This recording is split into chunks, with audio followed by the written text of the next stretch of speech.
अस्सलाम वालेकुम व्यूवर्स, मैं हूं Azeem Rana and welcome to my YouTube channel. उम्मीद है आप सब लोग खैरियत से होंगे और जहां कहीं भी होंगे खूब मज़े में होंगे।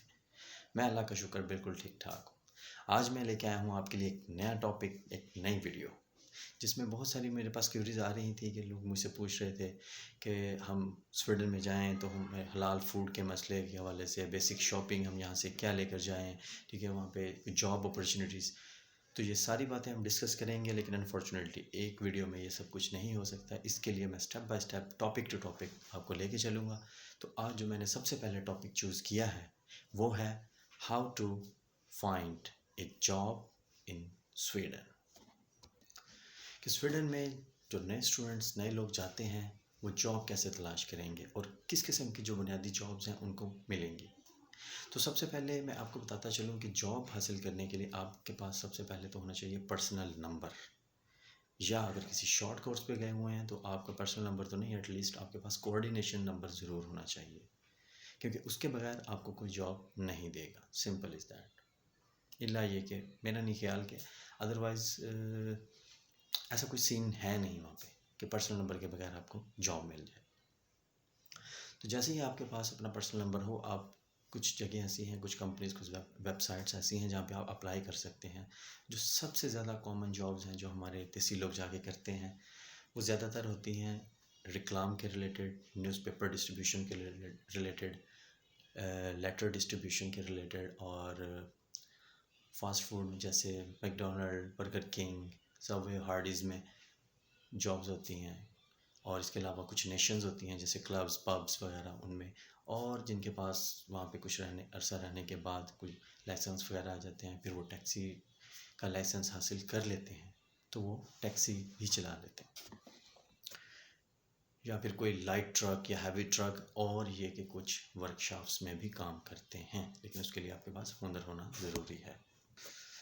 तो सबसे पहले फ्रेंड्स हम चलते हैं कि जो ज़्यादातर जॉब्स आउटडोर लोग करते हैं, आउटडोर में आ जाती है रिक्लाम distribution, newspaper distribution, snow cleaning, ये विंटर्स में होती है मोस्टली, विंडो क्लीनिंग। दैन उसके बाद आपके पास टैक्सी ड्राइविंग की भी ऑप्शन है, लेकिन वो थोड़ा सा, एंड पोस्ट लेटर्स डिस्ट्रीब्यूशन। ये सारी वो बुनियादी जॉब्स हैं जो सबसे पहले स्टूडेंट्स जाके मतलब इन्हीं को ज्वाइन करते हैं, और ये इजीली मिल भी जाती है क्योंकि इसमें कोई लंबा चौड़ा रेफरेंस नहीं चाहिए होता। तो ये आप इजीली अप्लाई करें। तो और आपको इनकी वेबसाइट्स जो कि न्यूज़पेपर की डिफरेंट सिटीज़ की डिफरेंट है, जैसे कि स्टॉकहोम के बारे में आपको बताता हूँ कि प्रीमो, वहाँ पे जो सबसे मेन एक कंपनी है प्रीमो। प्रीमो आप वो डिस्ट्रीब्यूट करती है न्यूज़पेपर्स और लेटर्स। तो सबसे पहले आप, जो भी लोग वहाँ जाते हैं तो वो अगर न्यूज़पेपर के रिलेटेड कोई जॉब करते हैं तो वो primo.se इसमें अप्लाई करेंगे। इसमें आपका पर्सनल नंबर चाहिए होगा, अगर आपके पास गाड़ी है वो आपके कुछ बेसिक डिटेल्स लेंगे और वो आपको उसके लिए फिर इंटरव्यू के लिए कॉल कर लेते हैं। देन आपको वो नाइट जॉब्स होती हैं, और ये मोस्टली नाइट जॉब्स कंसिडर होगी, जो रात 12-1 बजे से शुरू होगी और सुबह के वक्त तक कंप्लीट हो जाती है। इसमें ये फ़ायदा है कि आप अपनी यूनिवर्सिटी के साथ कंटिन्यू करना चाहते हैं तो आप वो कर सकते हैं, या इसके अलावा अगर आप कोई अदर एक्टिविटी करना चाह रहे हैं तो ये मोस्टली स्टूडेंट्स लोग ये फिर पार्ट टाइम जॉब इसी को पसंद करते हैं, और मोस्टली मिलती भी यही है। साथ साथ मैं आपको बताता चलूँ कि ज़्यादातर हमारे जो लोग हैं, वो मेजॉरिटी लोग जो जब तक वो अपने क्रेडिट आवर्स पूरे नहीं करते और स्टडी लाइफ में होते हैं तो वो ज़्यादातर नाइट जॉब्स ही करते हैं। फिर उसके बाद जॉब्स आ जाती हैं रिक्लाम की। ये भी एक बुनियादी जॉब है जो कुछ पैसों के अगेंस्ट आपको मिलती है, लेकिन इसमें ये होता है कि जैसे लीफलेट्स, ब्रोशर्स वगैरह जो कंपनी देती है आपको, मुख्तलिफ़ कंपनियों के ब्रांडेड, तो वो आपने डिस्ट्रीब्यूट करने हैं बिल्डिंग टू बिल्डिंग जाके, हाउस टू हाउस। वो उनके जो भी मतलब क्राइटेरिया होता है वो सारा आपको समझा देते हैं। इसमें बहुत ज़्यादा पैसे तो नहीं होते, लेकिन ये है कि अपना ख़र्चा चलाने के लिए ये ठीक है। फिर विंटर्स में जॉब्स आती हैं mostly snow cleaning and Windows cleaning की, क्योंकि सर्दी में आपको पता है कि स्वीडन का टेम्परेचर जो है वो -20-25 तक आराम से जाता है। तो वहाँ पे बहुत ज़्यादा बर्फ़बारी होती है जिसकी वजह से रास्ते ब्लॉक भी हो जाते हैं सम टाइम, लेकिन वो साथ साथ क्लीन करते रहते हैं। तो उन दिनों क्लीनिंग, स्नो क्लीनिंग की बहुत सारी जॉब्स जो हैं वो अवेल होती हैं।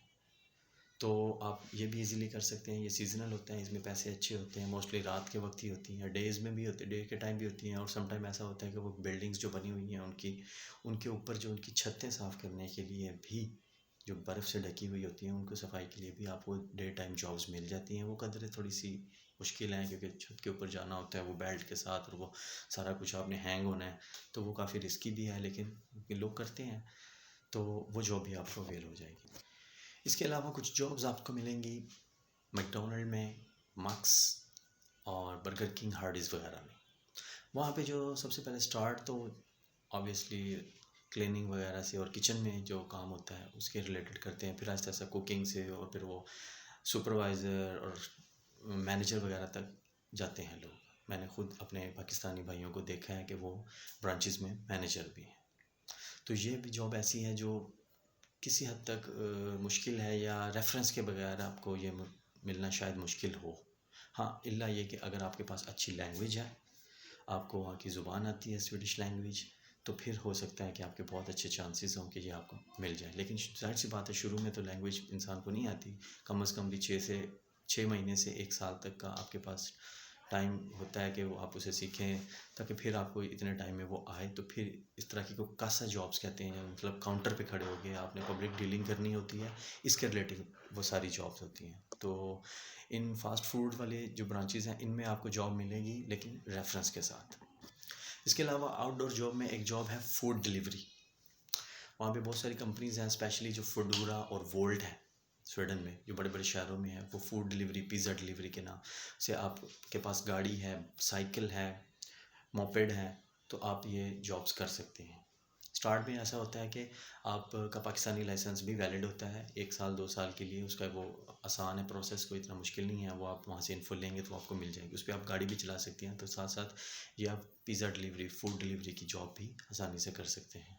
और अगर आप ड्राइविंग नहीं करना, आपको नहीं आती, तो आप साइकिल पे या मोपेड पे आप ये जॉब कर सकते हैं।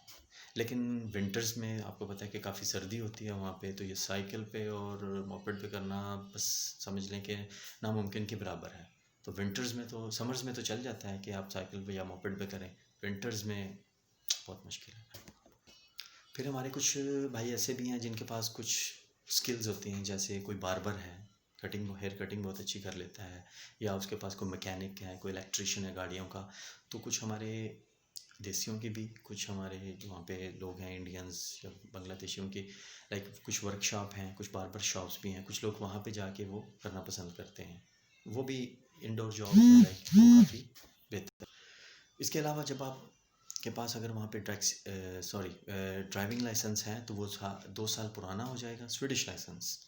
तो वो 2 साल पुराना होगा, उसके बाद आप टैक्सी का लाइसेंस अप्लाई करेंगे, देन उसके बाद आपके पास वो लाइसेंस आ जाता है, तो आप टैक्सी भी चला सकते हैं। उसमें भी अच्छे पैसे हैं, मतलब अगर आप वो इस यूज़ करें। अच्छा, थोड़ा सा सैलरी के हवाले से आपको गाइड करता चलूँ कि जैसे ही आप कोई न्यूज़पेपर की जॉब करते हैं, तो इसमें आप एटलीस्ट 10 12 13 हज़ार क्रोनर तक इजीली कमा सकते हैं। वो डिपेंड करता है, सम टाइम ऐसा होता है कि वो कम, स्टार्ट में कम भी होते हैं, लेकिन इतने पैसे आप आसानी से कमा लेते हैं।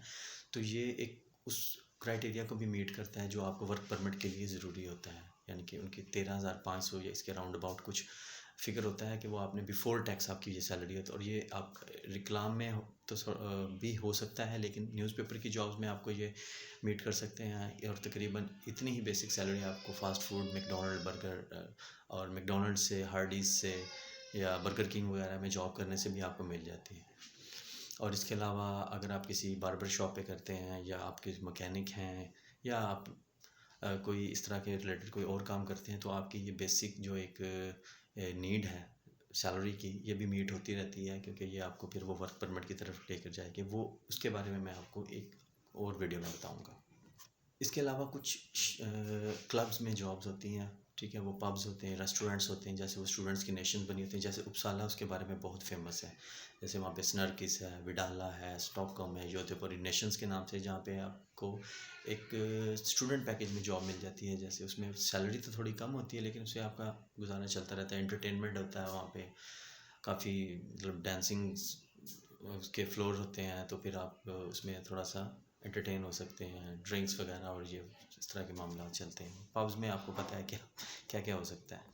तो सैलरी के हवाले से ये है कि आप इतने पैसे अच्छे कमा लेते हो कि वहाँ पे आप अपना गुजारा बेहतरीन कर सकते हो। फिर आहिस्ता आहिस्ता आप सेविंग्स की तरफ भी आ जाते हो। अगर आपने अपने सेमेस्टर की फ़ी पे करनी है तो वो शुरू का जो एक सेमेस्टर है, समझ लें अगर आप जाते हैं तो एक फ़ीस का तो आप अपने जहन में रखें कि वो आपने पे करनी ही करनी है अपनी पॉकेट से, क्योंकि उस दिन में आपके पास इतना कोई बहुत ज़्यादा सेविंग्स नहीं हो जाएंगी बिल्कुल स्टार्ट में। इल्ला ये कि आपका कोई बहुत अच्छा सेटअप हो गया है वहाँ पे, या कोई ऐसा आपका मामला है, वरना स्टार्ट में ये है कि आपको फ़ी पे करनी ही पड़ती है।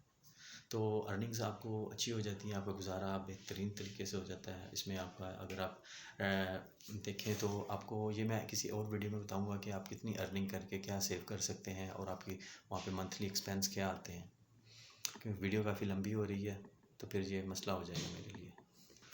तो फ्रेंड्स, ये जॉब के हवाले से कुछ बुनियादी बातें थी जो मैंने ज़रूरी समझा। इन बातों का मकसद यही होता है कि आपको ज़्यादा से ज़्यादा इन्फॉर्मेशन हो, आप ज़्यादा से ज़्यादा आपको उनके बारे में पता चलेगा। आपने ट्रैवल करना है वहाँ, तो आप ये एजेंट्स वगैरह से या इन लोगों से सुनी सुनाई बातों पे आप यकीन ना किया करें किसी की प्रैक्टिकली, या वहाँ जो लोग रह रहे हैं, क्योंकि मेरा एक्सपीरियंस है, मैं इस हवाले से मुझे ज़्यादा बेहतर पता है। तो ये वो सारी बातें थी जो मैंने आपको बताना ज़रूरी समझी। तो आप अपना बहुत सारा रखें ख्याल। हम नए टॉपिक के साथ एक नई वीडियो में फिर मिलेंगे। तब तक आप रहें stay safe, stay tune. Thank you so much.